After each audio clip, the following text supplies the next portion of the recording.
మీరు కొత్తగా business start చేయాలనుకుంటున్నారా? మార్చ్ 16, 17న హైటెక్స్ లో ఫ్రాన్సెస్ ఇండియా బిగ్గెస్ట్ ఫ్రో ఎక్స్పో. నమస్తే, నేను Keshav. Welcome to Suman TV. ఆంధ్రప్రదేశ్లో రాబోయేటువంటి ఎన్నికల్లో ఏ పార్టీ గెలవబోతుంది? ముఖ్యంగా లోక్సభ ఎన్నికల్లో ఎన్డీఏ కూటమి కట్టినటువంటి నేపథ్యంలో ఎన్డీఏకి కలిసి వచ్చేటువంటి అంశాలు ఏంటి? మరోవైపు తెలంగాణ రాష్ట్రంలో కూడా ఎన్డీఏ తన ప్రయత్నాలు తను చేస్తున్నటువంటి పరిస్థితి. బీజేపీ ఒంటరిగానే పార్టీని బలంగా తెలంగాణ రాష్ట్రంలో గెలుపు బావుట ఎగరేసే విధంగా తయారు చేయాలనేటువంటి వ్యూహాలు రచిస్తున్నటువంటి పరిస్థితి. ఈ నేపథ్యంలో ఏబీపీ సీ ఓటర్ సంస్థ ఒక సర్వే నిర్వహించింది. ఈ సర్వే ఆసక్తికరంగా మారినటువంటి పరిస్థితి. దేశవ్యాప్తంగా ఎన్డీఏ ఐఎన్డీఏ కూటమికి సంబంధించినటువంటి ఈక్వేషన్స్ని విశ్లేషించడంతో పాటు రాష్ట్రాల వారీగా ఏ పార్టీ ప్రభావం ఎక్కువగా ఉంది, ఏ కూటమి ప్రభావం ఎక్కువగా ఉంది అనేటువంటి అంశాలను విశ్లేషించింది. ఈ నేపథ్యంలో ఆంధ్రప్రదేశ్కు సంబంధించి ఆసక్తికరమైనటువంటి ఫలితాలు వచ్చినటువంటి పరిస్థితి. ఒకసారి వాటిని విశ్లేషించేటువంటి ప్రయత్నం చేద్దాం. ఆంధ్రప్రదేశ్లో ఎటువంటి పరిణామాలు రాబోతున్నాయి ఎన్డీఏగా మారినటువంటి తరుణంలో? ముఖ్యంగా ఇక్కడ జరుగుతున్నటువంటి ప్రధానమైనటువంటి పరిణామాలను కూడా మనం గమనించాల్సినటువంటి అవసరం కనిపిస్తుంది. ఎందుకంటే 3 పార్టీల కూటమి ఆంధ్రప్రదేశ్లో ఆవిర్భవించింది. ఈ 3 పార్టీల కూటమికి ప్రజా మద్దతు ఎక్కువగా లభించే అవకాశం ఉందనేటువంటి మాట ఏబీపీ సీ ఓటర్ సర్వే 2024 చెబుతున్నటువంటి పరిస్థితి. ఆంధ్రప్రదేశ్లో ఉన్నటువంటి 25 లోక్సభ స్థానాలకు సంబంధించి ఈ సర్వే జరిగింది. ఈ సర్వేలో ఎన్డీఏ కూటమి అంటే బీజేపీ, టీడీపీ, జనసేనతో కలిసినటువంటి కూటమి ఇక్కడ 20 స్థానాల్లో గెలుపు బావుట ఎగరేస్తుందనేటువంటి మాటని ఈ సర్వే చెబుతుంది. 20 స్థానాల్లో వీళ్ళ అభ్యర్థులు విజయం సాధించబోతున్నారు. కాంగ్రెస్ పార్టీ 0, అలానే ఇతరులకు సంబంధించి 0, వైఎస్ఆర్సీపీ కేవలం 5 స్థానాలకు మాత్రమే పరిమితం అవుతుందనేటువంటి సంకేతాలని ఈ పార్టీ ఈ నివేదిక చాలా స్పష్టంగా ఇస్తున్నటువంటి పరిస్థితి ఉంది. ఇది నిజమేనా, ఇది ఎంతవరకు నిజం అనేటువంటి అంశాన్ని కూడా ఒకసారి విశ్లేషించేటువంటి ప్రయత్నం చేద్దాం. ఎందుకంటే ఓట్ షేర్ పరంగా చెబుతున్నటువంటి విశ్లేషణ, ఓట్ షేర్ పరంగా ఏ పార్టీకి ఎంత వస్తుంది అనేది ఓవరాల్గా సూచిస్తుంది, ఏ విధంగా సూచిస్తుంది అనేటువంటి విషయాన్ని ఒకసారి విశ్లేషించేటువంటి ప్రయత్నం చేద్దాం. ఓట్ షేర్ పరంగా చూస్తే ఇక్కడ ఆంధ్రప్రదేశ్కి సంబంధించినటువంటి ఓట్ల అంచనాలు చూస్తే ఎన్డీఏ కూటమికి ఈసారి 44.7% ఇక్కడ ఓటింగ్ దక్కేటువంటి అవకాశం ఉందనేది సూచిస్తుంది. అలానే కాంగ్రెస్ పార్టీకి అనూహ్యంగా 3% వరకు ఓట్ షేర్ దక్కేటువంటి అవకాశం ఉందని సూచిస్తుంది. ఇక వైఎస్ఆర్సీపీకి సంబంధించి చూస్తే 41.9%. అంటే ఈ 2 పార్టీలకి ఉన్నటువంటి వేరియేషన్ కేవలం 41.9%. అంటే 4% మాత్రమే వేరియేషన్ కనిపిస్తున్నటువంటి పరిస్థితి ఉంది.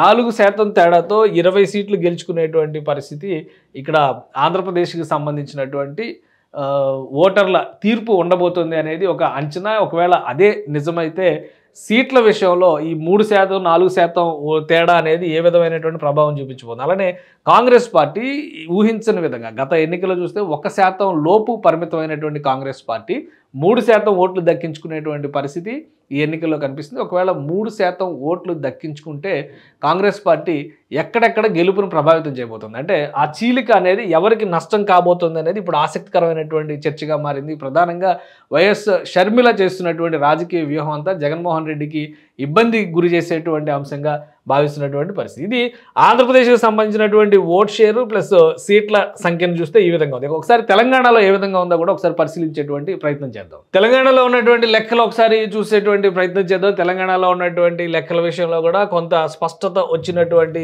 పరిస్థితి ఉంది. ఏబీపీ సీ ఓటర్ సర్వే చెబుతున్నటువంటి అంచనాల ప్రకారం 17 సీట్లు తెలంగాణలో లోక్సభ స్థానాలకి పోటీ జరుగుతున్నటువంటి పరిస్థితుల్లో కాంగ్రెస్ పార్టీ స్పష్టమైనటువంటి మెజారిటీని చూపించబోతోంది. 10 స్థానాలని దక్కించుకోబోతుంది అనేది ఏబీపీ సీ ఓటర్ చెప్పినటువంటి రిపోర్ట్. ఇక బీజేపీ ఒంటరిగా పోటీ చేస్తున్నప్పటికీ ఇక్కడ 4 స్థానాల్లో విజయం సాధిస్తుంది. నిన్న మొన్నటి వరకు అప్రహితంగా వెలిగినటువంటి బీఆర్ఎస్ పార్టీ కేవలం 2 స్థానాలకే పరిమితం అవుతున్నటువంటి పార్టీ. ఇక ఎంఐఎం తన 1 స్థానాన్ని పదిలం చేసుకుంటున్నటువంటి పరిస్థితి కనిపిస్తుంది. ఇక ఓట్ షేర్ పరంగా చూస్తే కనుక కాంగ్రెస్ పార్టీకి గత ఎన్నికలతో అంటే అసెంబ్లీ ఎన్నికలతో పోల్చి చూసినప్పుడు ఓట్ షేర్ విషయంలో పెద్దగా తేడా లేదు. 42.9% ఓట్ షేర్ వస్తుంది అనేది ఒక అంచనా. ఇక బీఆర్ఎస్ పార్టీకి సంబంధించి చూస్తే కనుక 28.4% ఓట్ షేర్ దక్కబోతుంది అనేది ఒక అంచనా. అనూహ్యంగా పెరిగినటువంటి ఓట్ షేర్ అంటే ఇక్కడ బీజేపీకి చెప్పాల్సి ఉంటుంది. 25.1% ఓట్ షేర్ బీజేపీకి రాబోతుంది అనేది అంచనా. అంటే గత ఎన్నికల్లో మనం చూసినప్పుడు అసెంబ్లీ ఎన్నికల్లో చూస్తే కాంగ్రెస్కి బీఆర్ఎస్ పార్టీకి ఉన్నటువంటి తేడా చాలా తక్కువగా కనిపిస్తున్నటువంటి పరిస్థితి ఉంది. కానీ కాంగ్రెస్ పార్టీకి ఇక్కడ అనూహ్యంగా పెరిగినటువంటి పరిస్థితి ఉంది. ఈ 3 నెలల కాలంలో కూడా కాంగ్రెస్ పార్టీకి 42% పైగా ఓట్ షేర్ దక్కినటువంటి పరిస్థితి ఉంది. 30% నుంచి పూర్తిగా 35-36% నుంచి 28%కి బీఆర్ఎస్ ఓట్ షేర్ పడిపోయినటువంటి పరిస్థితి కనిపిస్తుంది. కాబట్టి కాంగ్రెస్ పార్టీ అనూహ్యంగా ఈ 100 రోజుల పరిపాలన అంటే ఎలక్షన్స్ జరిగిన తర్వాత 100 రోజులకు సంబంధించినటువంటి ప్రతిపాదన చేసినటువంటి పరిస్థితి, అలానే హామీల అమలుని కూడా పదే పదే కాంగ్రెస్ పార్టీ నాయకత్వం చెప్పింది.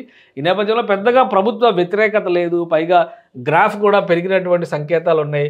దానిలో ఎక్కువ లబ్ధి పొందింది బీజేపీగా మనం చూడాల్సి ఉంటుంది. 25% ఓటు బ్యాంక్ దక్కించుకున్నటువంటి పరిస్థితి. ఎందుకంటే అసెంబ్లీ ఎన్నికలతో కనుక మనం పోల్చి చూసినప్పుడు ఇక్కడ కేవలం 13% ఓటు షేర్ మాత్రమే దక్కినటువంటి పరిస్థితి బీజేపీకి ఉంది. ఇప్పుడు ఏకంగా 25%కి ఆ ఓటు షేర్ పెరుగుతుంది అంటే కనుక ఖచ్చితంగా బీజేపీకి ఎక్కువ లబ్ధి చేకూరేటువంటి అవకాశాలు కనిపిస్తున్నాయి. అయితే సీట్ల విషయంలో కేవలం 4 స్థానాలకే బీజేపీ పరిమితం అయిపోతుంది అనేటువంటి మాటను మనం ఎంతవరకు అంగీకరించవచ్చు అనేది కూడా ఒకసారి చూడాలి. ఫలితాలను బట్టి మారబోయేటువంటి ఈక్వేషన్స్ ఏ విధంగా ఉండబోతున్నాయి అనేది భారతీయ జనతా పార్టీ కలిసి వచ్చేటువంటి అంశం ఆ సీట్ల విషయంలో. ఎందుకంటే భారతీయ జనతా పార్టీ ఇక్కడ ఏకంగా 8 సీట్లు 10 సీట్లు అంచనా వేసుకుంటున్నటువంటి పరిస్థితి ఉంది.